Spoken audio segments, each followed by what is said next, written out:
favor apaguen sus micrófonos.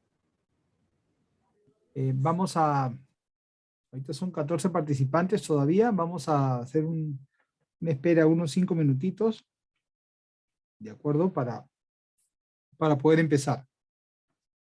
Gracias.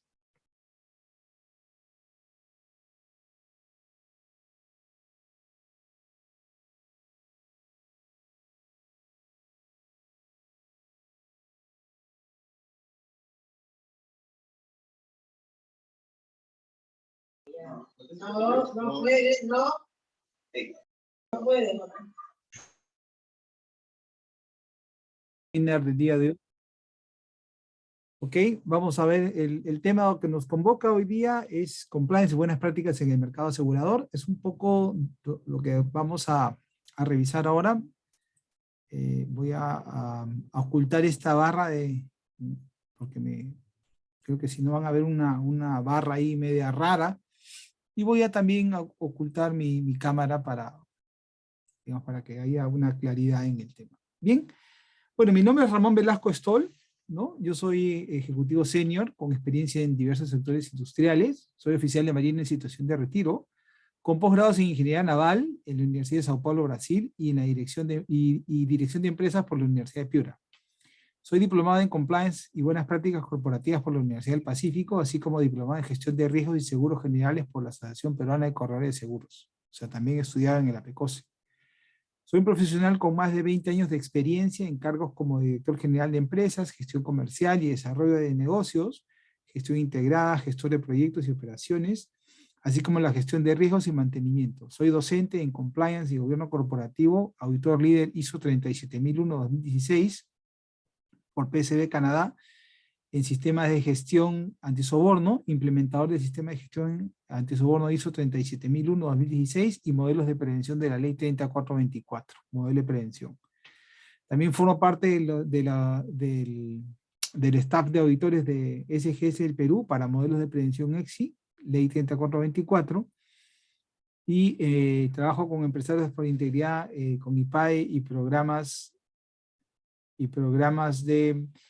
de libre competencia Indecopy, ¿no? Actualmente me desempeño como gerente general de la consultora BCBC Consulting Group, SAC, y también soy director de integridad pública en la Asociación Peruana de Ethics, Asociación Peruana de Ethics y Compliance, ¿no? Bien, ok, después de haber hecho esta pequeña introducción sobre mi expertise, vamos a pasar de lleno al temario. Vamos a hablar hoy día, en poco más de 40 minutos, una hora máximo, vamos a ver un poco los conceptos generales del compliance y de alguna manera la normativa, lo que nos toca ver, revisar desde el punto de vista de la legislación y de lo que impacta al mercado asegurador, ¿no? Como que es el tema de fraude y corrupción, ¿no? En este caso vamos a ver la primera parte del impacto de la corrupción en la sociedad, causas y contexto del fraude y corrupción, esfuerzos de la función pública por combatir la corrupción y un poco vamos a hablar de la ISO 37001, ¿no? Al término del webinar vamos a tener seguramente algunas preguntas. Si hubieran algunas preguntas, yo encantado de poder contestarlas. ¿De acuerdo? Bien, vamos a empezar entonces y empezamos diciendo pues que nos convoca el tema de la corrupción, ¿no? O sea, la corrupción la corrupción en la historia del Perú no es una cosa nueva, o sea, pues, lamentablemente es un tema que venimos viviendo con esta corrupción desde hace muchos años, siglo pasado inclusive. Ya por ahí Manuel González Prada en el siglo pasado, ¿no? Ya hablaba de que la corrupción es un mal endémico. O sea, ya tenemos que la historia de la corrupción en el Perú, o sea, hay un libro donde pues tenemos pues que es una cultura lamentablemente que está enraizada en nuestro ADN peruano, lamentablemente, ¿no? Manuel González Prada decía, donde se aplica el dedo, brota la puso, o sea, como diciendo, generalizando la corrupción, ¿no? Y hoy por hoy, lamentablemente, eso parece que sigue siendo vigente, ¿no? Lo que ven ustedes ahora en pantalla es un cuadro, el índice de percepción de la corrupción al año 2020. Normalmente este índice sale publicado siempre al año siguiente, o sea, del presente año de 2021 va a salir el próximo año, el 2022. Lo interesante aquí es que vemos ahí un rating, un ranking, ¿no? Un ranking desde el 2015 al 2020, donde nuestro país ha estado, pues, como que se dice, errático, ¿no? O sea, hemos estado desde el puesto 88, la percepción de corrupción del año 88, perdón, 2015 en el puesto 88, hasta el 2020, que estamos en el puesto 94, o sea, como que la cosa no está yendo bien, ¿no? Y probablemente se va a poner peor. Básicamente ahí lo que ven es ese mapa de colores anaranjados, rojos, amarillos, ¿no? Tipo mostaza. Vemos ahí que en el mundo entero Transparencia Internacional saca un ranking de índices, ¿no? Lo que la población de esos países piensa que cómo se está manejando el tema de la corrupción.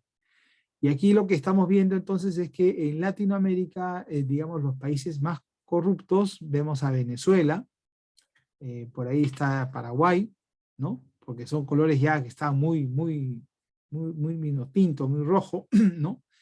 Y ahí vemos que está Brasil, Bolivia, Colombia, Ecuador, Perú, Argentina un poco menos anaranjado, ¿no? Y Chile un poquito más light, ¿no? Ojo que no significa esto que sean más o menos corruptos, es simplemente una percepción, ¿no? La percepción es simplemente una manera de cómo se ven estos países referente al resto, ¿no? Son bajo unos cuestionarios que hace Transparencia Internacional. Lo cual no quiere decir que, por ejemplo, un país como Escandinavia, ¿no? Noruega, Dinamarca, Suecia, que están por ahí en la parte norte de Europa, no se han visto como no corruptos, o sea mejor dicho, la población los presiente como no corruptos, pero eso no significa que hayan casos de corrupción como que definitivamente hay, ¿no? Son muy pocos, son menores, pero también hay. En todos lados se cuecen habas. Igual en Estados Unidos, igual en Canadá, ¿no? Y bueno, vemos Rusia, China, ya India, y ya vemos otras formas de cómo se maneja, ¿no? El otro cuadro del lado derecho vemos que el mapa de la corrupción del año 2018, no hay una fuente actualizada todavía, pero es una manera de cómo esto salió en Diario de la República, de cómo más o menos veía los casos de corrupción que hay, casos registrados y casos que están manejándose, trabajando, ¿no? Entonces,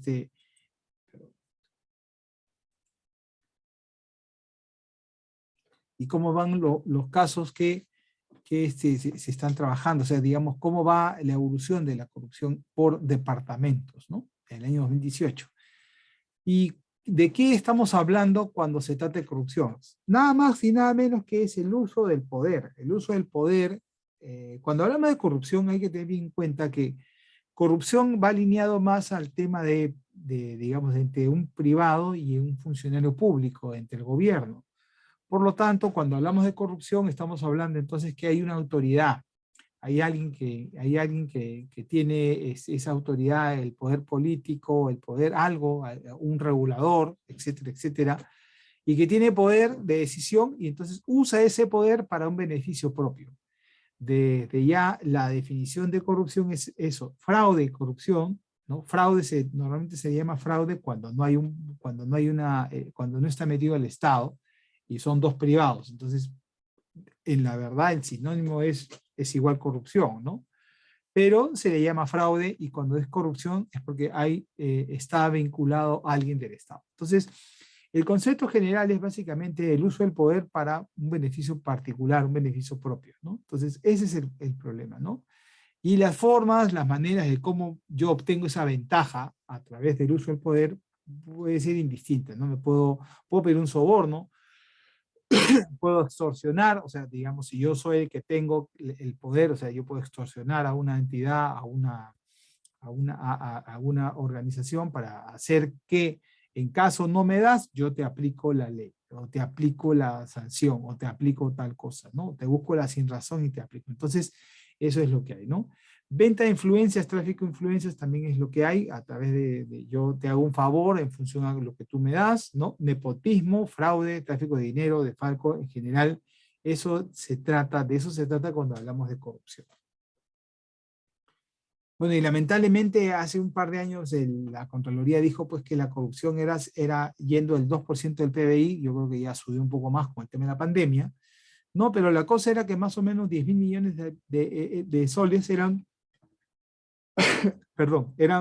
perdidos por corrupción, y lo que cual implica pues que las empresas pagan coimas, ¿no? Pagan coimas, y eso es un tema, una cosa muy, muy importante porque, digamos, según la OECD, la OCDE, la famosa OCDE, que donde se supone que el Perú estaba aspirando a ingresar o sigue queriendo ingresar a la OCDE, que la OCDE es la Organización de Países Desarrollados, ¿no? Donde dice pues que efectivamente cuando se pagan coimas es más o menos el 10%. Y entonces, en función a ello, por eso que si el PBI era 10.000 millones, el 2% era lo que corresponde a la corrupción. ¿De acuerdo? Bien. Y en ese despliegue, entonces vamos a ver que al año 2018 también se hablaba que había funcionarios públicos, o sea, digamos, cómo se estratifica, cómo es estratificada la corrupción a lo largo de todo el país. Y en ese momento, al 2018, habían reportado 1.633 casos, y por lo tanto la Contraloría estaba muy activa para ver de qué manera se podía combatir, ¿no? Entonces, como verán, y adicionalmente en la Defensoría del Pueblo también había mapeado los casos entre el 2016 y 2018, la cantidad de casos que hay de incidencia así como pintan los colores, acá también pintan unos colores más celestes, más azules, dónde está la corrupción, y efectivamente, entonces, bueno, Lima la lidera con los casos de corrupción. Perdón, Ancash, Junín, Ayacucho y Cusco lo siguen, y el resto del país, ¿no? Entonces ahí vamos viendo que en casos de corrupción con funcionarios los trámites, o sea, digamos, ese es un índice, ¿no? O sea, porque acá lo que estamos viendo es la cantidad de denuncias que están digamos, están en juicio, ¿no? De ahí tenemos por peculado es el mal uso de los bienes del Estado, y finalmente por colusión, cuando me coludo para poder obtener un beneficio, una ventaja, digamos, una ventaja no adecuada, ¿no? Entonces, más o menos eso es el impacto de la corrupción, para darles una idea de cómo estamos trabajando, ¿no? Lamentablemente no hay datos finales, no hay datos del 2019, me imagino que fue por el tema de la pandemia, que ya no se pudieron hacer las entrevistas, ¿no? Entonces, simple y llanamente nos quedamos con estos datos, y bueno, no hay más data ¿no?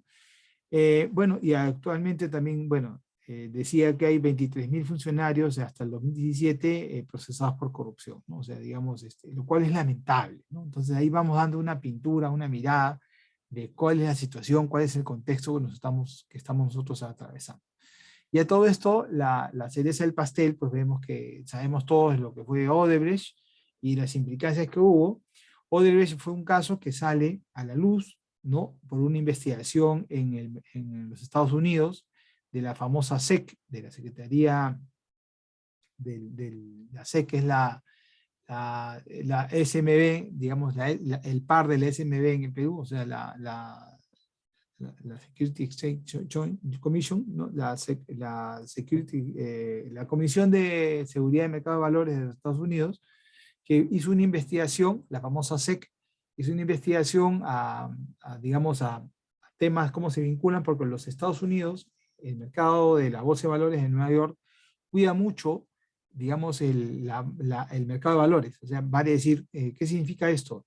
La reputación de todas las empresas que cotizan en bolsa es importantísima. ¿Por qué? Porque eso puede generar, de hecho ya generó en el pasado, problemas en el año 2008, 2009, fueron las grandes fraudes corporativos, que empresas que manipularon la acción del mercado, manipularon con conocimientos previos, conocimientos de esas empresas, manipularon la acción y se enriquecieron ellos propiamente, y al final las empresas, muchas quebraron, ¿no? Hay casos famosos como Enron, como WorldCom, como eh, Lehman Brothers, casos famosos que, digamos, han sido emblemáticos, y de alguna manera hace que la mirada de la SEC sea mucho más exigente. En ese contexto sale Odebrecht, y Odebrecht es obligado a cooperar con las autoridades americanas, y en ese delación que comienzan a hacer, sale el caso de comienzan a haberse pagado sobornos a diversos presidentes en América Latina, y bueno, nuestro país no fue ajeno a ello. Y entonces ahí sale pues los casos de los 29 millones de dólares que pagó Odebrecht, que dice que pagó Odebrecht, de repente pagó más, no se sabe, pero se especula. Y la cosa está que corrupción por todos lados, ¿no? Entonces, a raíz de esto, definitivamente pues hay impactos, ¿no? Y el impacto principal es que la reputación y continuidad de las organizaciones se puede ver afectada, ¿no? Graña y Montero fue una de las empresas que sufrió este tema. Si bien es cierto, Odebrecht continúa en el mundo, pero le está costando mucho, ¿no? En el caso peruano, Graña y Montero sí no tuvo, lamentablemente tuvo que salir del mercado. La empresa ha cambiado de nombre, ya no tiene ese nombre, ya dejó de ser Graña y Montero. Y eso significa entonces ¿cuál es la moraleja? ¿Cuál es lo que podemos sacar de conclusión? De que temas de corrupción pueden pasar una gran factura y pueden repercutir en la reputación y en la continuidad de las organizaciones, ¿no? Entonces, yo entiendo que quienes me acompañan son brokers, son compañías de seguros, de repente, personas que trabajan en el mercado asegurador, donde yo en alguna vez he trabajado y he pertenecido al mercado asegurador, y entonces entendemos que el tema de corrupción está vigente, ¿no? Tanto fraude como corrupción. Entonces, un impacto, digamos, puede ocasionar, de este tipo, puede ocasionar grandes y severos problemas. Más que todo, hoy en día, la gente está mucho más sensibilizada en estos temas, ¿de acuerdo? Después voy a hacerles referencia a Semana Económica, en la cual dice, pues, que en el año 2019 saca una encuesta, ¿no? Hecha por la Universidad del Pacífico, en la cual dice, pues, que nuestra sociedad continúa el tema, ¿no? O sea, no solamente es la parte de corrupción de funcionarios públicos, sino también ven la parte de cómo está la corrupción en el mercado, o sea, qué dicen los empresarios, ¿no? ¿Son tan íntegros? ¿No son íntegros? Integridad significa, pues, actuar en consecuencias, actuar bien, actuar adecuadamente. Y aquí vemos que en este estudio de Semana Económica dice, pues, que 1 de cada 2 empresarios, ¿no?, estaba dispuesto a pagar un soborno para no perder un negocio. Con lo cual refleja en ese momento, la foto de ese momento reflejaba, pues, una total falta de integridad hacia el tema de la gestión de negocios. Y cuando dice paga soborno, puede ser para privado o puede ser para privado o para Estado, ¿no? Para tema fiscal. Entonces, la Universidad del Pacífico hizo este estudio, ¿no? Y sacaron un libro que dice Estado de las prácticas empresariales contra soborno, primer estudio latinoamericano en 2019, donde participó los señores Gustavo A. Yepes López, y por parte del Perú, Consuelo García de la Torre, y la señora, por parte del Perú, María Matilde Schwab Higuero, muy conocida de la Universidad del Pacífico. Entonces, en este cuadro, en este libro, he extraído algunos cuadros, ¿no? Para más o menos ver dónde están, digamos, qué modalidades usan los empresarios para sobornar. Y lo que tenemos es, las modalidades de sobornos han sido contribuciones políticas, pagos para agilizar o facilitar trámites, donaciones, patrocinios, regalos, gastos de representación, actividades comerciales y o cierre de negocios o contratos. Entonces acá vemos las muy utilizadas, poco utilizadas, no utilizadas y en total. El universo de la muestra fue 420, y acá tenemos que las muy utilizadas eran pagos para agilizar trámites, después contribuciones políticas, y después vamos viendo que nos vamos a regalos, y después nos vamos a gastos de representación, hospitalidad y ese tipo de cosas, donaciones, patrocinios, bueno, y actividades y otras actividades comerciales. Entonces esas son las más, ¿no? Y entonces aquí vamos viendo cómo se desenvuelve esto, y entonces ahí vamos viendo que efectivamente hay una necesidad de hacer algo, ¿no? El soborno, cómo se mueve el soborno. Y también vieron un tema de sectores, ¿no? Entonces, los sectores de la economía peruana donde más se mueve el tema de soborno, evidentemente, es el área de construcción, obras, y la administración de defensa y plan de seguridad social, digamos, eso digamos, ¿no? Esto está vinculado al color, ahí me faltó el color, ¿no? 16%, este color debería ser el mismo, ¿no? 13% minas y canteras y otros, ¿no? O sea, digamos, construcción 57%, administración pública y defensa 16.9%, explotación de minas y canteras, minería, nuestro sector, el sector minero es uno de los más importantes, obviamente es vital, crucial, la corrupción está presente en 13%, y otros 11.9%. Probablemente el mercado asegurador está por acá, ¿no? El 11.9% entre otros, ¿no? Bien. Entonces, viendo todo este panorama, nosotros nos preguntaremos, pues, ¿y cuáles son las causas de la corrupción? ¿No? Porque al final vemos que tanto en el lado privado como en el lado estatal, la cosa no cambia mucho. Vemos que lo que hemos conversado es que la percepción de la corrupción en el país como que no está en está en baja y sube, y por lo tanto hay digamos así, hay un gran desafío para poder cambiar las cosas. Y entonces tenemos que identificar cuáles son las causas de la corrupción. Entonces, un poquito en esta charla vamos a tratar de conversar un poco sobre eso y dar unas pautas, unas luces sobre esta necesidad que hay. Entonces, cuando yo tengo un problema, normalmente vamos a buscar cuál es la causa raíz del problema, ¿no? Vamos a ver qué cosa es lo que hay que hacer, y eso hasta los médicos usan este formato. ¿Por qué? Porque cuando tengo una dolencia, lo que el médico trata de hacer un diagnóstico, y ese diagnóstico lo que busca hacer a través de pruebas, exámenes, análisis clínicos para hacer un paralelo, para que ustedes puedan entender, trata de identificar dónde está la causa del efecto que tengo. Si tengo fiebre, trato de ver cuál es la causa. De repente tengo una infección, tengo una infección en algún sitio de mi cuerpo, entonces me pide muestra de sangre, me pide una placa radiográfica, me pide lo que sea necesario. ¿Para qué? Para que él tenga una idea de saber cuál es la causa. ¿Por qué? Porque sobre la causa hay que combatir. Hay que tomar acciones de cómo evitar que esa causa raíz, como se dice, vuelva a ocurrir, y, digamos, se eviten las consecuencias. Entonces, esta forma de trabajar, ¿no? Muy asociada a los temas de sistema de gestión de mejora continua, ¿no? A sistemas de este tipo, donde buscamos, pues, efectivamente buscar el efecto, corregirlo y buscar la causa raíz, ¿no? El efecto problema es esto, y esto forma parte también inclusive de un análisis del risk assessment que puede tener cualquier empresa, para que justamente identificar un riesgo, tratar de determinar cuál es la causa para sobre ello verlo, ¿no? Y probablemente en el mercado asegurador tenemos mucho de eso, porque habrán causas que pueden ser controladas, mitigadas, tratadas, y habrán otras que no, y ese es nuestro negocio de mercado asegurador, ¿no? ¿Qué cosa es? Es simplemente tratar de gestionar la magnitud del impacto si el riesgo se produce, para tomar un seguro, que es básicamente lo que hacemos, ¿no? Bien, pero volviendo al punto, la causa raíz, eso es lo que tengo que ver. ¿Para qué? Para detectar cuál es el problema. Y entonces aquí me quiero apoyar en el tema, ya esto está estudiado, digamos, hay organizaciones grandes en Estados Unidos y en el mundo entero, donde ya hablan ya se determina más o menos qué cosa por dónde va, ¿no? Y a esto yo les presento lo que se llama el árbol del fraude, ¿no?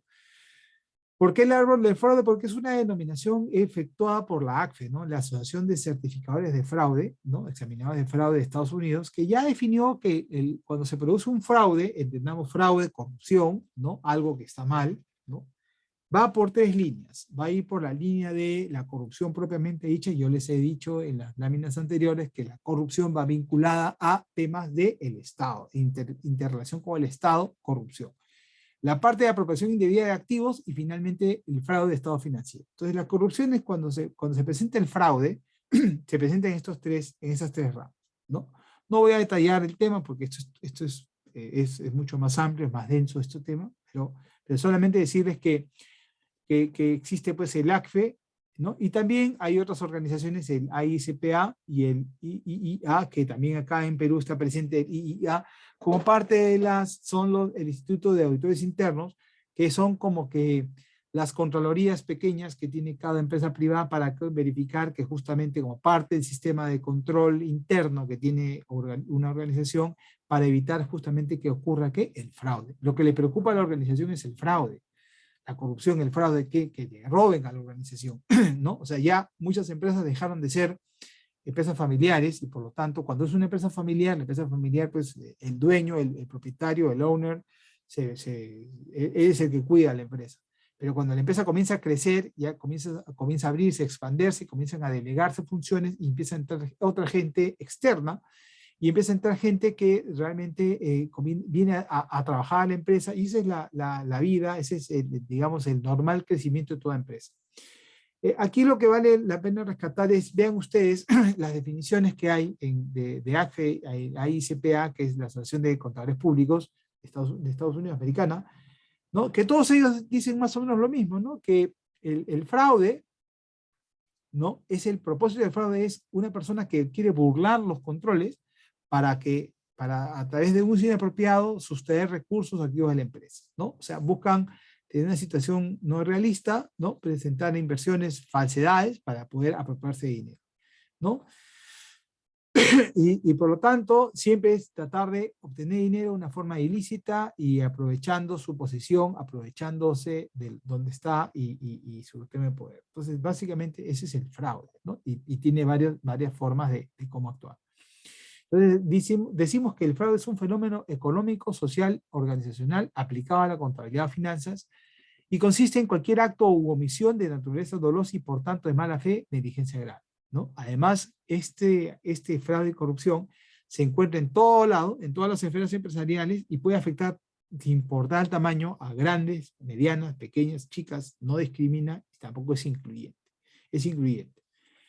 Y este fraude puede ser cometido por cualquier persona, cualquier área de la organización, en tanto que alguien se beneficia a costa de otro que pierde, ¿no? Y tampoco requiere tener estructuras elaboradas para su ejecución, ¿no? Básicamente, cometer un fraude en una empresa no requiere una estructura muy complicada, porque justamente se debe, vamos a ver más adelante, probablemente a falta de organización de la empresa. ¿Quiénes son los perpetradores? ¿Quiénes son la gente que hay que estar dando una mirada? Normalmente estas organizaciones han sacado ya una tipología, una tipificación. Y los que cometen fraude generalmente son personas de mediana edad, ¿no? Que tienen una muy buena educación, ¿no? Y por lo tanto, a mayor educación, mayor impacto, ¿no? O sea, cuanto mayor es la educación de la persona, en un puesto mucho más relevante va a estar, y por lo tanto la capacidad que va a tener para poder cometer un dolo va a ser mucho mayor y el impacto va a ser mayor. La historia criminal usualmente es la primera vez que delinquen, o sea, no es que sean grandes perpetradores, sino que a veces un desliz, ¿no? Ese es el perfil. Y antigüedad en la compañía es que conocen muy bien la compañía, los procesos, las cosas, conocen muy bien y saben cuáles son los vacíos, cuáles son los puntos blancos, dónde se puede cometer este tipo de situaciones. ¿Cómo se detectan los fraudes? Aquí vamos a ver que los fraudes se pueden detectar de manera principalmente, bueno, hay una escala grande, pero principalmente los fraudes se van a detectar con canales de denuncia. ¿Qué quiere decir esto? Que los fraudes se pueden detectar principalmente ¿cómo? Con canales de denuncia, con canales de integridad, canales de ética, tienen ahora muchos nombres, ¿no? Tips, la delación, ¿no? Entonces ahí ustedes pueden ver que según el ACFE, que es lo que les decía, la Asociación de Examinadores de Fraude en Estados Unidos, ¿no? Ellos dicen que, miren, el 40%, más del 40% de los casos detectados fueron por pistas, por soplos, por fraude, ¿no? Y después viene lo que es auditoría interna, revisión por gerencias, por accidente, otros, conciliación de cuentas, auditoría externa, supervisión de monitoreo, notificación de la ley, controles de TI, confesiones. Miren ustedes, el abanico es bastante grande, pero queda clarísimo que el 40% va por soplos, y el porcentaje principal es que el 53% estos soplos son hechos por los empleados, un 21% por clientes, 14 anónimos, 8 por vendedores, 5 otros competidores, 3 accionistas, propietarios, 2, ¿no? Entonces, más o menos ahí les da una idea de cómo combatir el fraude, la corrupción, a través de implementaciones de canales de denuncia. ¿Y cómo se detectan los fraudes? Bueno, efectivamente hay alertas, banderas rojas, ¿no? ¿Por qué? Porque, digamos, en las organizaciones normalmente hay maneras de poder detectar esto, porque el 43% es que el individuo cambia estilo de vida, ¿no? De estar en una situación muy complicada, de repente comienza a tener un estilo de vida diferente, gastos diferentes, ¿no? En general, ¿no? 34% es porque hay una relación inusual, o sea, alertas rojas es porque puede haber algo de relaciones inusuales entre un comprador y un vendedor, ¿no? Y aquí ustedes como brokers tienen que tener mucho cuidado. ¿Por qué? Porque esa situación hoy en día, quizás antes, hace 10 años, no se veía mal, pero hoy en día ya hay que buscar más claridad, más transparencia en el relacionamiento que tienen que tener con los clientes, ¿no? Antes era Sigue siendo normal de repente ir a almorzar con un cliente, ir a hacer alguna acción, pero hoy en día, de repente, inclusive las políticas de las empresas van a ir cambiando y probablemente ya no es tan sencillo ni tan fácil pues, tener este tipo de reuniones o tener este tipo de atenciones, porque ya las mismas empresas, donde las grandes corporaciones ya las deben haber prohibido, porque justamente un tema de transparencia y de alguna manera para ver que justamente las cosas funcionen bien. 23% son personas que tengan dificultades financieras, 21% actitudes de comerciante inescrupuloso, ¿no? Entonces más o menos son alertas que pueden haber y se tienen que considerar, ¿no? Las pistas de la delación. Entonces acá dice que es importante promover una cultura de integridad, claro, porque al final la misma organización es la que va a defender, y que busque que los propios empleados fomenten las denuncias, ¿no? Y que va en contra, y todo aquello que va en contra de las políticas de la organización. Entonces, por lo general, lo que se busca es que una tercera parte de las personas estén comprometidas y pueda ayudar a identificar y de alguna manera ayudar a este tema, ¿no? Acá dice 46% fueron detectados los tips por hotlines, o sea, hotlines son por las líneas calientes, por el canal de denuncias, o sea, tenían acceso a una hotline, entonces llamaron y hicieron la denuncia, y un 30% fueron de los casos de transporte fueron o sea, no hotlines, o sea, tocaron la puerta, conversaron con la persona, o sea, igual hay que tener todos los canales abiertos para poder atender este tipo de cosas. Bien, y en ese contexto entonces decimos, bueno, y finalmente, ¿cómo es que sale el fraude? ¿No? ¿Cuál es del por qué? Entonces yo les presento ahorita lo que el señor Donald Creasy en algún momento, hace algunos años atrás, él se puso a determinar y dijo, bueno, acá el fraude tiene tres patas, ¿no? Tiene tres vectores, ¿no? Así como existe el triángulo del fuego, el triángulo del fuego pues es oxígeno, calor y material combustible. Son tres elementos que cuando estos tres elementos se juntan, hay fuego. En este caso, en el triángulo del fraude tenemos presión, racionalización y oportunidad. Son los tres puntos que tienen que existir para que se produzca el fraude. ¿De acuerdo? Vamos a revisarlos. La parte de la presión. La parte de la presión viene motivada a la persona. Es lo que motiva el fraude en primer lugar, es el estilo de vida, ¿no? Hay gente que puede tener un estilo de vida alto, de repente se valoró el trabajo, salió de trabajar, tuvo un problema, lo que fuere, cambió y por lo tanto su estilo de vida no puede cambiar. Entonces, estilo de vida, uno. Presión del mercado. Presión del mercado significa que el mercado pues está muy mal y por lo tanto hay que hacer lo que se tiene que hacer, lo que tenga que hacerse lo máximo para poder vender. Entonces eso también puede motivar una presión. ¿Por qué?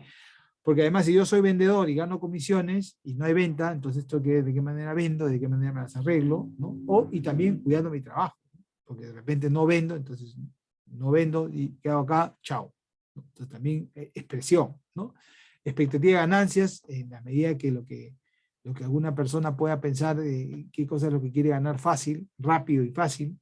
Presión de la gerencia por resultados, ¿no? Evitar la vergüenza, ambientes competitivos, estatus de la compañía. Entonces, esos son puntos de presión, ¿no? Que va a sentir una persona que lo puede llevar a ser más propenso al fraude. ¿De acuerdo? ¿Qué alertas rojas pueden salir acá? ¿No? El feeling, ¿no? O sea, el feeling en cuanto a que se conoce el proceso y, digamos, alguna cosa no está bien, ¿no? O sea, digamos, el feeling que puedan tener ustedes cuando revisen el proceso. La cultura de llegar a resultados sin importar el cómo, ¿no? No importa cómo hagas, entonces tienes que cumplir la meta de ventas, no me interesa qué hagas, hazlo, ¿no? Ese tema también, alerta roja, ¿por qué? Porque te puede llegar a un problema. Empleados que no son muy competitivos, personal altamente endeudado, estilos de vida que no van acorde a los ingresos, frustración en el trabajo, ¿no? O sea, este trabajo que tengo no me alcanza, no me da, entonces comienzo a pensar, comienzo a presionarme y comienzo a pensar soluciones que no son las adecuadas, ¿no?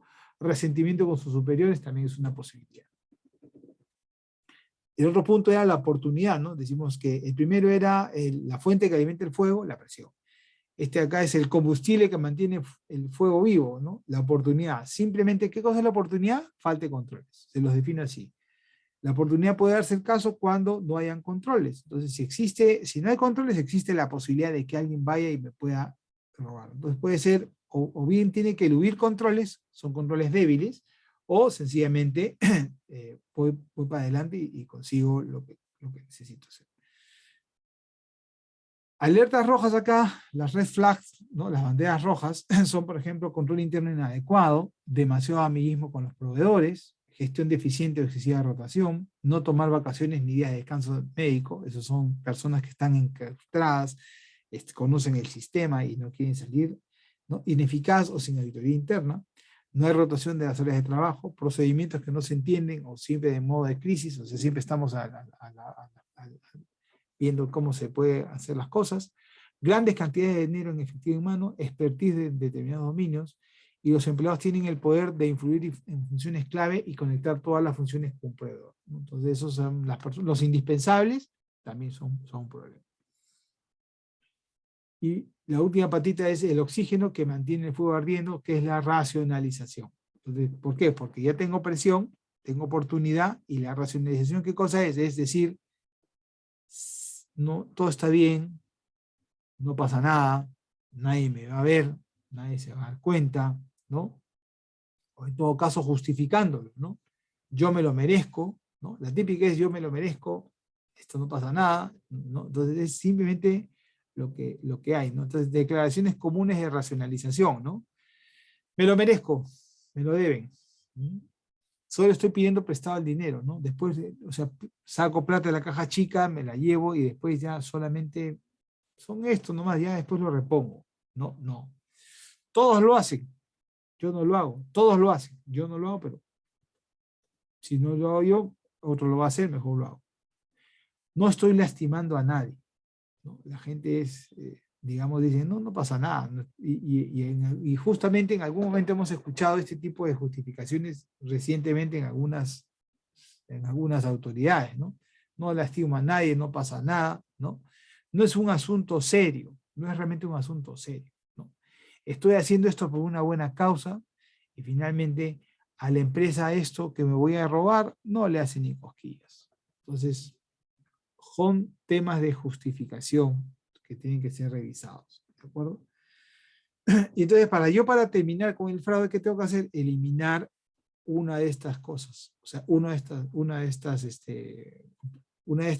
oportunidades, ¿no? Entonces, a ver, sobre la racionalización yo no puedo ir porque es un tema de racionalización interna, o sea, ahí tengo que trabajar con cosas, cultura, pertenencia, que la organización vea que efectivamente, que yo me sienta parte de una familia, de una organización, por lo tanto, que sea leal.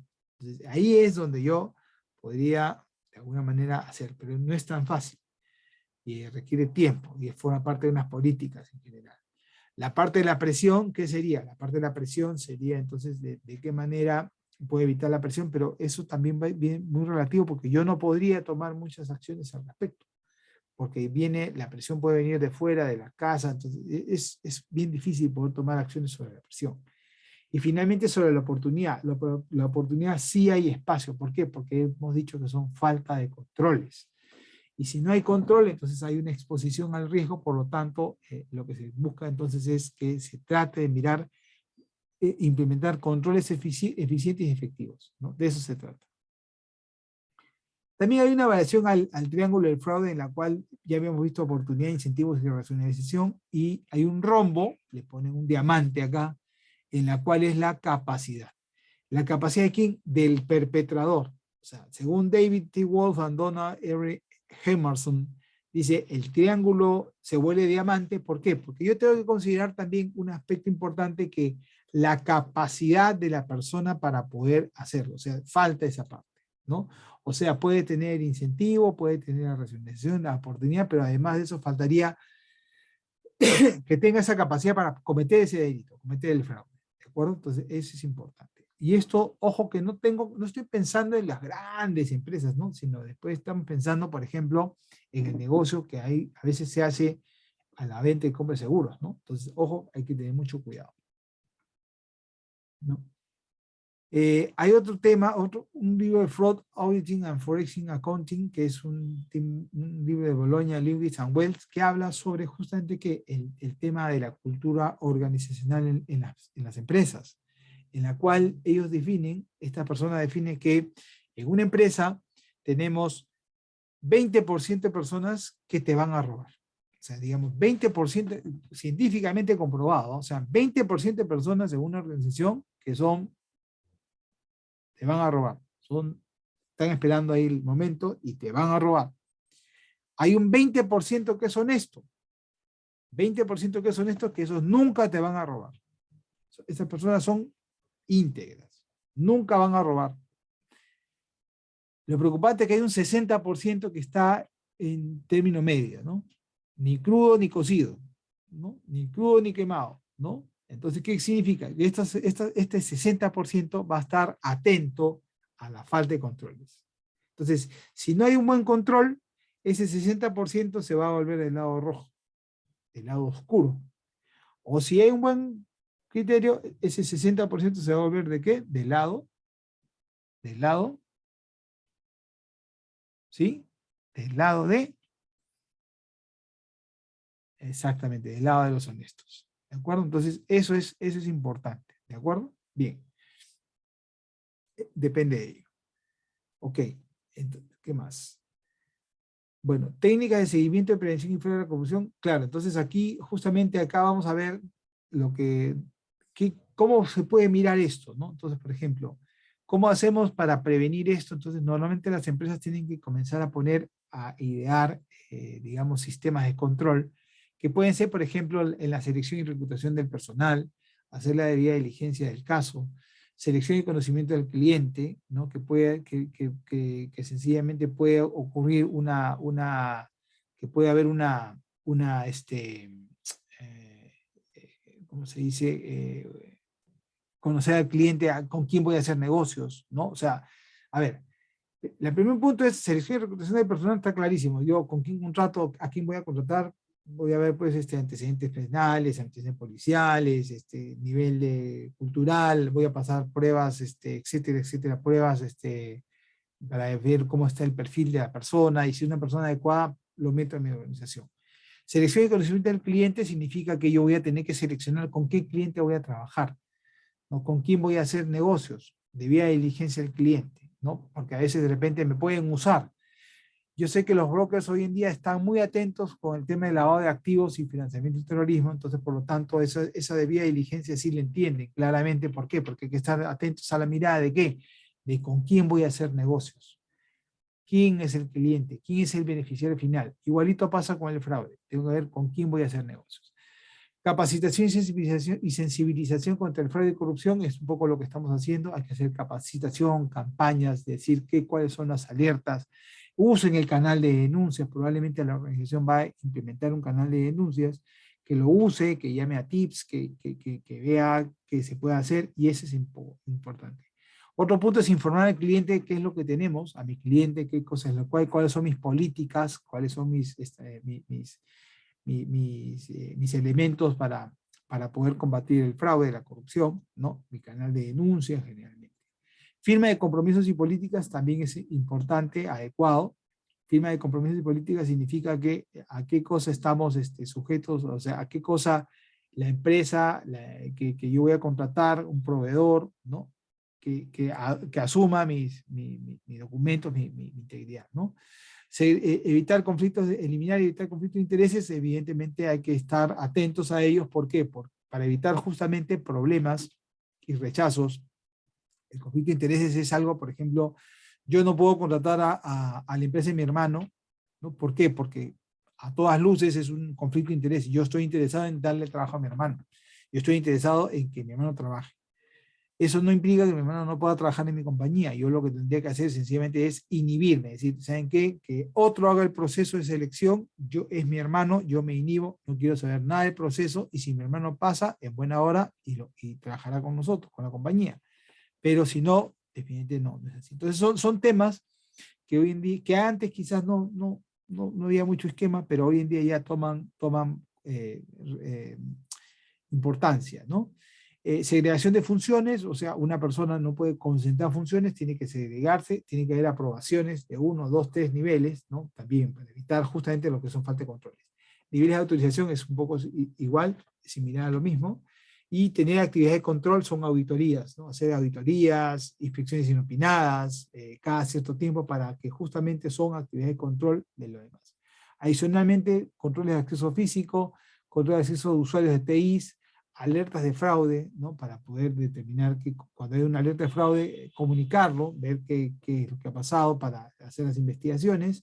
Hacer un tema de lecciones aprendidas, ¿no? Cuando pase algo en la organización, revisarlo, mirarlo en el comité que corresponda y implementar controles y medidas que tengan que ser tomadas para ello, ¿no? Vinculación con funcionarios públicos, también definir cómo funcionarlo con exfuncionarios públicos, porque también hay la necesidad de ello, ¿no? Tengo una pregunta acá. Sí, voy a hablar de la norma antisoborno dentro de un rato.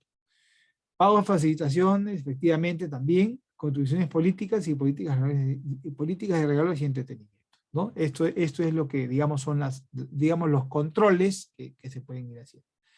Entonces, sobre esto, ¿qué es lo que tenemos que ver? Hay que desarrollar lo que es una cultura organizacional. Y eso es como preludio a lo que me han preguntado. ¿Por qué? Porque, digamos, porque hay que entender que el compliance, ya cuando hablamos de compliance, ¿qué cosa es el compliance? Compliance no es otra cosa que se puede definir varios temas, ¿no? El compliance es el marco regulativo, cumplir normas, es el norma regulatorio, cumplir temas regulatorios, normativos, que pueden hacer que nos caigan multa a la empresa. Pero cuando ya hablamos de compliance, ese es el compliance normativo, pero ya cuando hablamos de compliance, a la hablar de compliance significa es todo aquello que significa hacer lo correcto. Yo lo defino así. El compliance es el conjunto de normas y procedimientos que define una organización con la finalidad de dar cumplimiento al norma regulatorio y a los requisitos regulatorios y a las normas incorporadas voluntariamente, ¿no? Entonces, ¿qué significa eso? Que una organización puede definir que tiene que cumplir una cierta cantidad de normas, ¿no? Obligado por ley, tributaria, SUNAT, medioambiental, OEFA, de Produce, en general, tiene que cumplirlo la municipalidad, porque se me cae su multa, pero adicionalmente puede decir, yo también quiero ver responsabilidad social empresarial, voluntariado, me interesa mis partes interesadas, mi contexto.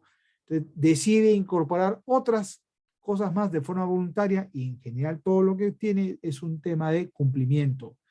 Y ese cumplimiento es simplemente hacer. Pero cuando ya hablamos de cumplimiento significa pues adoptar una cultura de cumplir. Por eso que es importante hablar de cultura organizacional. ¿Por qué? Porque el tema de que cumplir por cumplir, ¿no? A veces la gente no cumple, ¿no?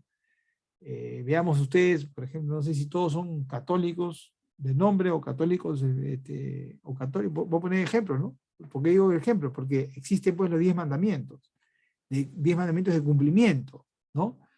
Entonces no todos se cumplen, pues, o sea, no todos lo cumplimos, ¿no? Entonces, y el esfuerzo es tratar de cumplirlo, ¿no? Entonces, un ejemplo como el. Entonces, o también el ejemplo que les pongo, pues, es la cultura de nuestro Perú de cumplimiento, podemos decir que es alta, media, baja, no sé, pero les puedo decir un indicador rápido. Un indicador rápido del nivel de cumplimiento en nuestro país es bien simple. Párense en una esquina, que cambia el semáforo de la luz, cambia de verde a rojo y me cuentan cuántos carros se pasan la luz. Así de sencillo. Entonces vamos a hacer 3, 4, pero por lo menos uno se pasa de todas maneras, o 2 se pasan de todas maneras la luz roja. Eso, por ejemplo, es un nivel, ese es un indicador de lo, y no importa el carro que se pasa, se puede pasar un Mercedes-Benz, un Toyota, un Yaris, pasa cualquiera. O sea, eso quiere decir que estamos en mal. Y claro, la combi se pasa de todas maneras, el bus se pasa de todas maneras. Entonces, ese es el tema que se tiene que trabajar mucho, que es la cultura organizacional, cuando incumplir es más rentable que cumplir. O sea, digamos, ¿no? Entonces, ahí es un tema complicado, ¿no? Entonces, aquí, digamos, no podemos seguir pensando que incumplir es más rentable que cumplir. O sea, ese es algo que tiene que cambiar el switch, el esquema, ¿no?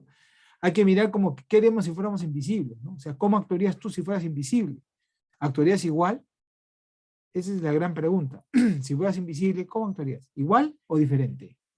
Eso te lo puedes responder tú, ¿no? Tú que me estás escuchando, tú que estás viendo, dices, ah, ya, ¿vas a seguir siendo igual o aprovecharías para, no sé, ahí te vas a ver automáticamente tú cómo haces? Y efectivamente, entonces, ¿qué pasa? ¿Cuál es la naturaleza humana? Que cuando se le da oportunidad a mucha gente honesta, cuando se da la oportunidad, lamentablemente mucha gente honesta va a hacer trampa, ¿no? Entonces, no, porque después sí, no, justificaciones van menos. Es complicado, es duro, pero por eso justamente lo que hay que desarrollar es cultura organizacional. ¿De acuerdo? Bueno, y después de haber hecho tanto preludio, entonces viene papá gobierno, y papá gobierno que esté interesado en combatir la corrupción, dice, bueno, vamos a poner normas y metas, vamos a lucha anticorrupción los últimos años. Entonces ya viene toda la legislación y la política nacional de anticorrupción, de integridad y anticorrupción de nuestro país define a la corrupción como el mal uso del poder público o privado para obtener beneficio indebido, económico, no económico o ventaja, directa o indirecta, por agentes públicos, privados o ciudadanos, vulnerando principios y deberes éticos, normas y derechos fundamentales. O sea, ya es una definición bastante larga, pero para mí la más rápida es uso del poder en beneficio propio. Terminado. Sea privado, sea público, lo que fuera, uso del poder en beneficio propio. Se acabó. O sea, voy a usar poder. ¿Y poder quién tiene? Poder tiene el portero que está en la puerta y que no me quiere dejar entrar, al cual le tengo que comprar un sándwich para que me deje entrar en un hospital. No nunca lo he hecho, pero aquí, ¿no? Les puedo poner un ejemplo, ¿no? Ese es el poder de un portero. Ahora siguen subiendo. El poder de un escribano, el poder de alguien, de un tramitador, el poder de un funcionario público que tiene que poner un sello en un papel. Tiene poder. Entonces, ahí tiene poder a ese nivel de micro corrupción, mediana corrupción, ¿no? Y así vamos escalando, ¿no? Hasta que ya llegamos pues a las partes insospechadas del poder que hemos visto en Odebrecht, que los políticos, los presidentes de varios países, no solamente el nuestro, han caído en ese sistema, ¿no? Entonces, esa es la corrupción que va de arriba abajo. Por eso que Manuel González Prada decía, donde pongo el dedo sale la pus. Entonces, eso es el gran desafío que hay que hacer. Y bueno, papá gobierno, ¿no? El Estado ha definido, pues, desde los últimos años, definió, pues, esto de acá, la creación de la Política Nacional de Integridad y Lucha Anticorrupción. Hay una política nacional, hay un plan de integral de lucha contra la corrupción que vence este año y la creación de la integridad pública, ¿no? Voy un poco más rápido porque esto, para no cansarlos tanto. Y entonces, ¿qué cosa dice acá? Sencillamente lo que está diciendo, está dando la función de integridad institucional. ¿Qué cosa es un compliance? ¿No? O sea, la cual dice, el Estado dice, bueno, vamos a poner en el Estado un compliance público para que vigile y justamente desarrolle la integridad a todo nivel de institución. Ojalá se pueda cumplir, ojalá esto vaya para adelante. Y del lado privado, bueno, a ver, este tema es... Ya, y esto es un poco lo que tiene ese compliance, ¿no? El compliance tiene pues voluntad, el compromiso, alto nivel, gestión de riesgo. Estos son unos elementos que tiene el compliance. O sea, los elementos que tiene es la alta dirección tiene que estar comprometida, se tiene que hacer evaluación de riesgos, se tiene que definir políticas, generar transparencia, hacer funcionamiento de los controles, comunicación permanente y capacitación, implementar canales de denuncia, monitoreo y supervisión de políticas y tener la función de la Oficina de Integridad como persona. Entonces, esto es, digamos, lo que ha hecho el Estado. O sea, el Estado ya está implementando este tipo de personas. Y del lado privado, de la persona jurídica, ¿qué cosa hizo? De la persona jurídica también le dio su parte. La persona jurídica dijo, muy bien, vamos a poner la legislación. Y hoy por hoy tenemos entonces en nuestra legislación, ¿no? Se me ha corrido el numerito de ¿no? 2016 al 2019. Tenemos qué cosa? Tenemos una legislación profusa en la cual tenemos una famosa ley, la ley 30424, que inició con el tema de soborno transnacional, pero que a través del decreto legislativo 1352 y ampliado con el 30835, que se amplió a todos estos delitos: corrupción, cohecho activo transnacional, cohecho activo genérico, cohecho activo exectivo, lavado de activos, financiamiento del terrorismo, colusión simple y agravada y tráfico de influencias. Vale decir entonces, ¿no? Acá tienen, bueno, la parte de corrupción entre privados y acá tienen el reglamento del decreto de este acá. ¿Qué cosa vale decir? Que la comisión de delitos para la persona jurídica, ¿qué significa esto? Que si bien es cierto, antes cualquier persona que comete un delito de soborno, de corrupción, esa persona se iba pues a su juicio, ¿no? Y la persona jurídica, la empresa, no le pasaba nada. Hoy día, desde el año 2018 a la fecha, ¿no? Ya le pasa. ¿Qué significa eso? Que la persona jurídica también tiene su juicio. O sea, vale decir, si un gerente, si un vendedor X comete un acto de soborno, ¿no? Para una corrupción contra una persona del Estado, entonces, ¿qué significa? Automáticamente esa persona se va a ir a su juicio y en paralelo también va a ir, ¿quién? La empresa privada, ¿no? ¿Por qué? Porque es solidaria. O sea, la legislación hoy día lo hace partícipe, lo hace culpable. ¿Por qué? Culpable. ¿Por qué? Porque esa persona que está actuando en su representación le está obteniendo un beneficio para él, para la empresa. Por lo tanto, la empresa también se va al bombo. ¿Y eso qué significa? Bueno, ya he hablado de los delitos. ¿Y eso qué significa? Que se va a ir, o sea, va a estar con problemas. Entonces, ¿qué pasa? Pero la ley también dice que en el decreto 352 establece que si la empresa por lo menos pone un modelo de prevención, con ese nombre dice modelo de prevención, entonces ese modelo de prevención que debe tener un encargado de modelo, un encargado de prevención, que tiene que tener la evaluación de riesgos, que tiene que tener la implementación de un canal de denuncias, que tiene que tener la capacitación y difusión y el monitoreo, entonces si hay eso, le regalan su ticket de arca comunal del monopolio para que salga libre de la cárcel. O sea, no se va a la cárcel, no se ve involucrado y por lo tanto eso es algo positivo. Entonces, a raíz de esto, ese famoso modelo toma vigencia y entonces todas las organizaciones ya vienen implementando el ISO 37001, como me preguntaron hace un rato, para implementar un sistema que les permita tener de alguna manera este modelo implementado de manera mucho más adecuada, ¿no? De una manera mucho más formal.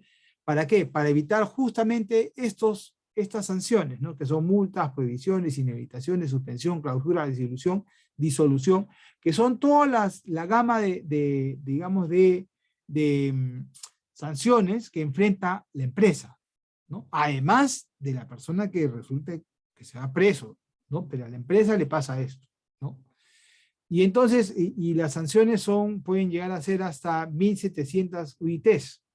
Por lo tanto, no es, como decía un amigo mío broker, no es moco de pavo, ¿no? Entonces, ¿no? Es fuerte esto de aquí, ¿no? Lo interesante también es que, bueno, no les he alcanzado, pero actualmente la Contraloría ya tiene identificadas a 438 empresas que van a ser indicadas en estos temas. O sea, tienen investigaciones de 438 empresas que han sido señaladas, ¿no? Como que se han beneficiado y estarían siendo iniciadas, revisando para qué, para estar en este contexto de la ley. O sea, para que sean denunciadas y de repente sean bajo la ley 3424, comiencen a asumir ese tema, ¿no?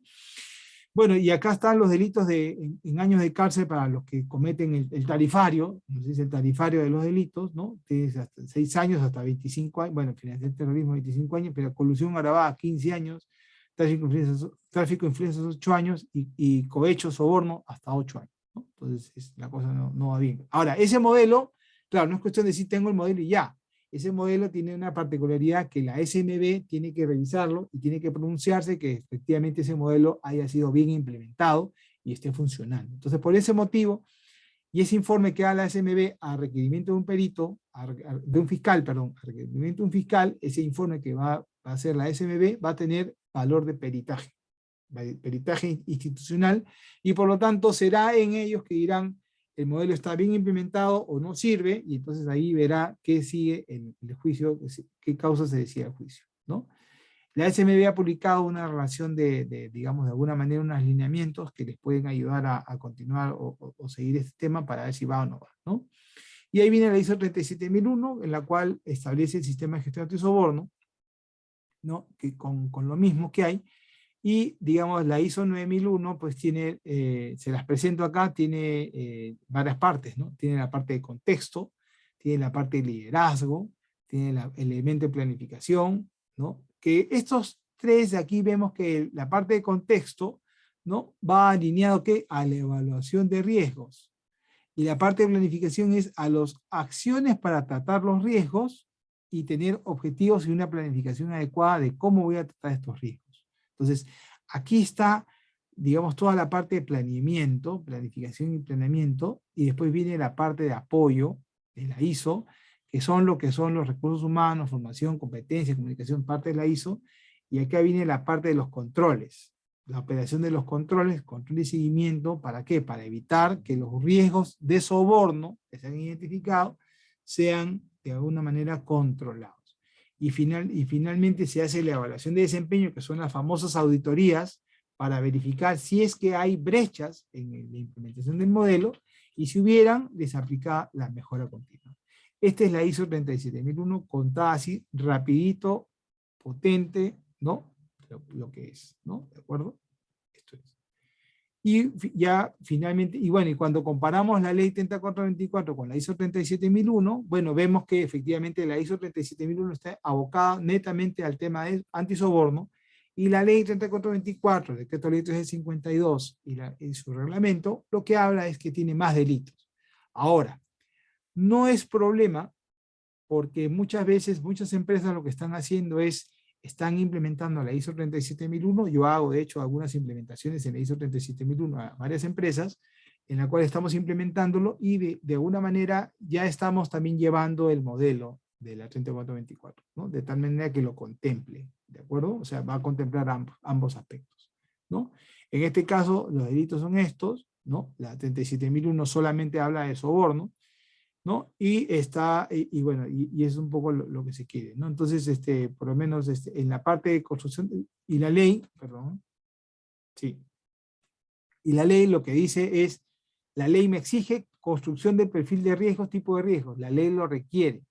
La ISO no lo requiere, pero me lo pide, o sea, no como exigencia, pero sí me lo pide como que hay que identificar los riesgos, ¿no? O sea, digamos, el perfil de riesgos, tipo de riesgos no me lo pide la ISO, pero esto es parte para identificar riesgos lo necesito. La ley sí me lo pide.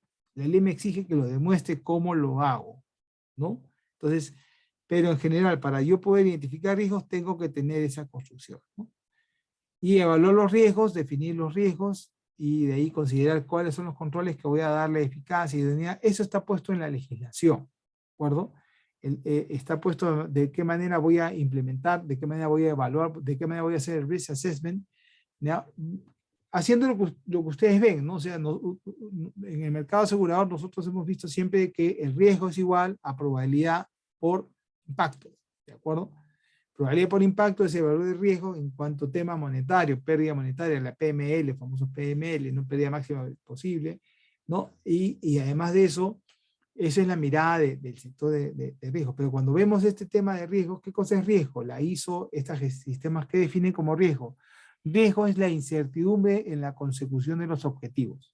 Eso es una definición mucho más lírica que quizás como brokers o personas de seguros no lo han leído, no lo ven así, pero riesgos es eso, ¿no? Es riesgo organizacional, el riesgo es la incertidumbre de que se cumpla un objetivo. ¿El objetivo cuál es? Es trabajar con integridad. Entonces, el soborno es un riesgo. ¿De qué? De que si se produce no voy a llegar al objetivo de trabajar con integridad, por lo tanto hay una incertidumbre en el riesgo. Y tengo que manejarlo con probabilidad y con magnitud. ¿De acuerdo? Eso es lo ¿no?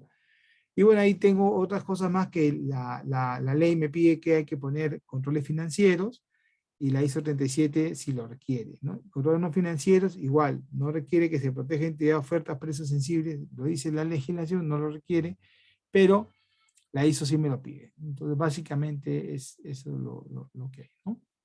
Bueno, como conclusiones, para ir cerrando temas, ¿no? Para no extenderme más, entonces lo que podemos decir es que la ISO, el sistema como, ver el sistema de ISO 37 como un medio para una correcta gestión de cultura de integridad y riesgo de fraude y corrupción. El sistema antisoborno ISO 37001 da un marco metodológico necesario para la implementación del modelo de prevención 30/24. El impacto en la falta de gestión de soborno, riesgo reputacional es bastante alto, ¿no? Y válido para el sector público y privado, y nada más, ¿no? Ahora, cuando yo digo riesgos, ¿no? Hay que ver justamente esos riesgos de que a veces pues, puede haber prácticas de repente puede haber alguien que quiera compartir la comisión del broker con alguien y esa es una manera de cómo dice, no es soborno, no es nada, no, pero sí, de alguna manera estás influyendo en la decisión de alguien, otorgando un beneficio a alguien y ese alguien puede tener una mala percepción, entonces hay que tener mucho cuidado de poder mapear este tipo de riesgos y justamente a eso se enfrenta el mercado asegurador día a día, ¿no? No solamente con el tema del lavado de activos, sino también ahora se enfrenta a estos temas de corrupción cuando se trabaja con el Estado o cualquier otra entidad. Y también en las interacciones que puede haber con el Estado.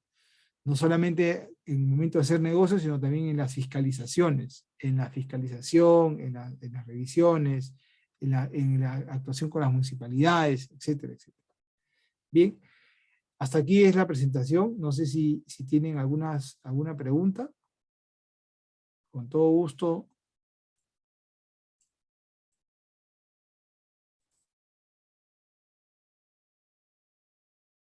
Si alguien tiene una pregunta, yo encantado de poder escucharlos.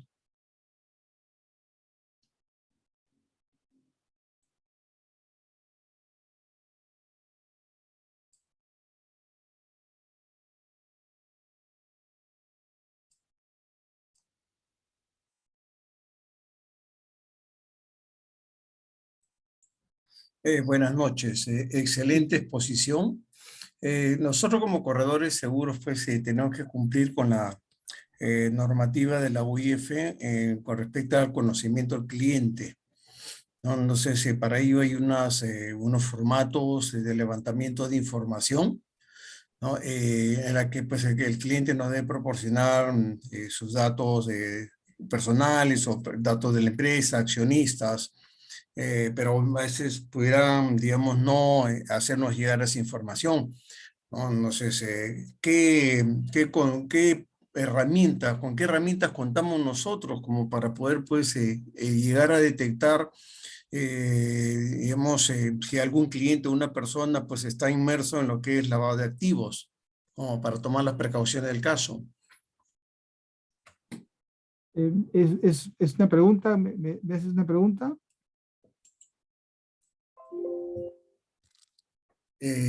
Sí, no sé si me escuchaste, Ramón. Sí. O sea, yo lo que quiero entender es que tú me estás preguntando, a ver, ustedes como tema de compliance, ¿ya?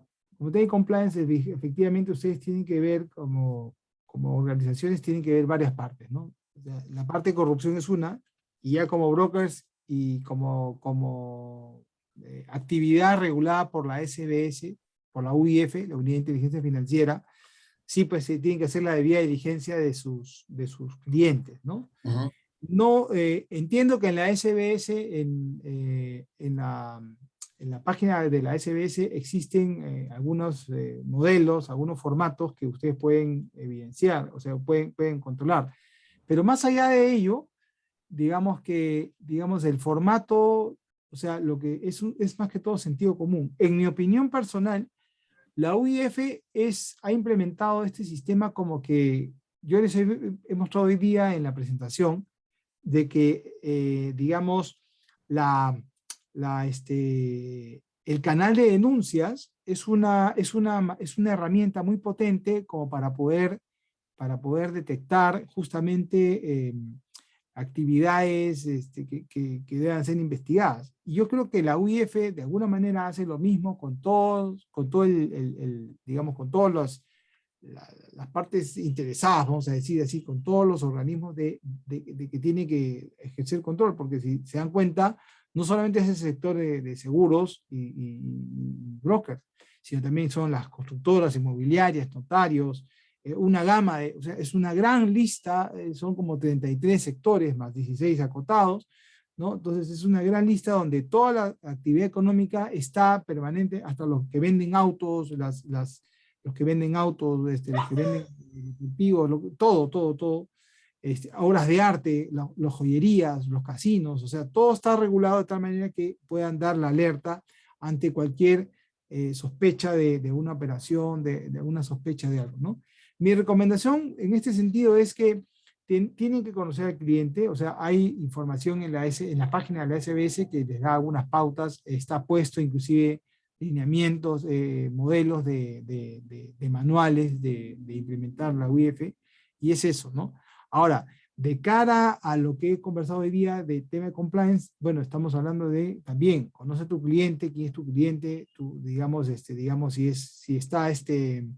si tiene problemas con la UIF, si tiene problemas con la SUNAT, si tiene problemas con el sector banca, etcétera, etcétera, porque de alguna manera hoy en día cada vez es más sensible en la que nos pueden arrastrar a problemas de reputación, ¿no? Básicamente es eso, ¿no? Ya, perfecto. Gracias, muy amable. Nada.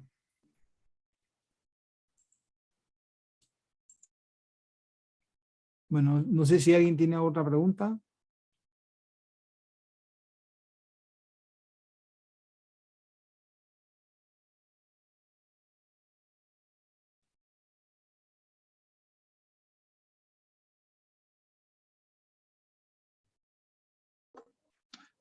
Ramón, buenas noches. Sí, ¿Me escuchan? sí, te escuchamos, Sí, Juan. ¿qué tal? Buenas noches, muchas gracias. Primero, felicitaciones por tu exposición. Realmente todo está bastante claro. Me ha ayudado bastante un poco más conocer más de cerca lo que es exactamente todo el tema del cumplimiento, ¿no?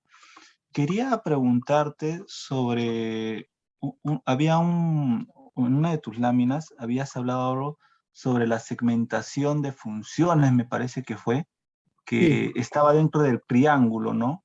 Eh, no sé si de repente podrías aclararme algo, porque suponiendo que me parece que esa segmentación de funciones puede tener que ver con el hecho de que, por ejemplo, cuando el gerente no está y suponiendo que el analista está de vacaciones, el asistente cumpla a su vez lo que debería hacer el gerente o el analista, algo así, y que tenga los accesos de ellos, porque en teoría Bueno, el analista no debería tener el mismo alcance para tomar decisiones o de repente para cerrar tratos, suponiendo en un área, por ejemplo, estratégica que me parece el tema de finanzas, ¿no? O tesorería, que vean con bancos.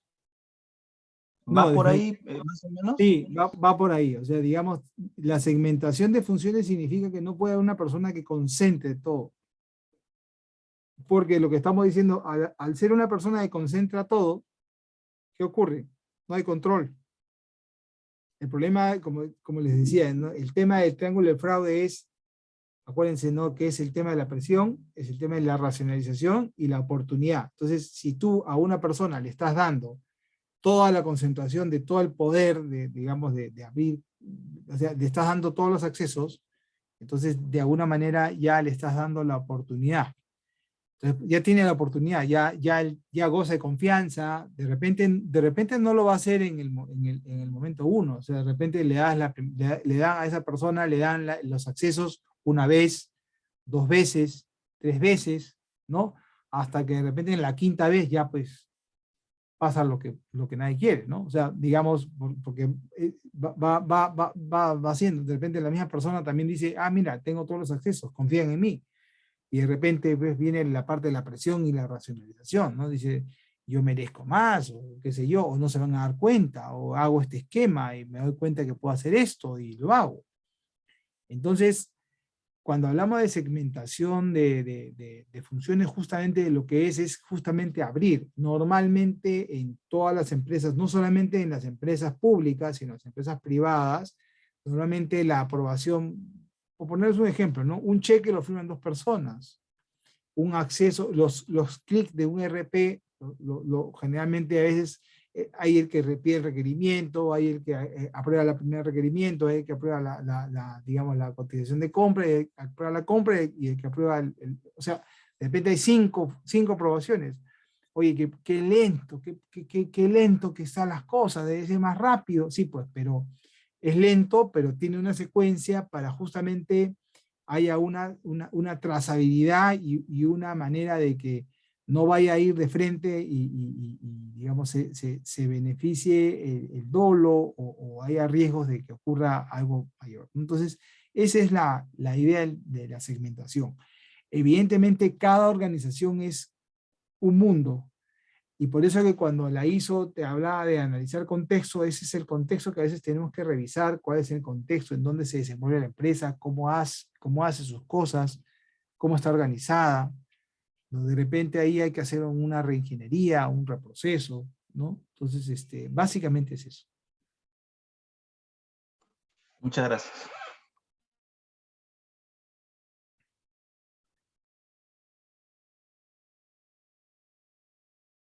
Bien, entonces si no hay más preguntas,